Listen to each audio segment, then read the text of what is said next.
আমার বিয়ে হলো সেদিন। বলো কি গো, তোমার আবার বিয়ে হলো কবে? কি করে বিয়ে হলো শুনি?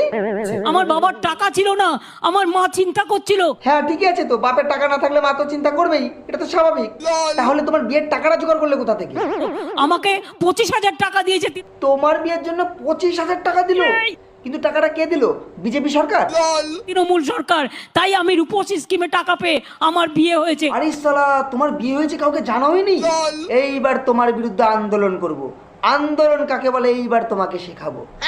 এই আন্দোলন আমাকে কেউ শেখাবে না। আন্দোলন তোমাকে শেখাবো না। তুমি কোন লগ্নে জন্মগ্রহণ করেছো? আমি আন্দোলন লগ্নে জন্মগ্রহণ করেছি। তুমি যেই লগ্নেই জন্মগ্রহণ করো না কেন, তোমার শিক্ষা আমি দিয়েই ছাড়বো। তো কোন হ্যাঁ? আমাকে চেনো না? আমি দা বং কেজি গাই। তোর তো গলায় দড়ি দিয়ে মরা উচিত। তুমি ছেলে না মেয়ে সেটাই এখনো পর্যন্ত জানতে পারলাম না। তোমার ডিএনএ টেস্ট করতে আমি আসছি, দাঁড়াও। এসব ডিএনএ টেস্ট করতে ভালো করে দিয়ে দেবো।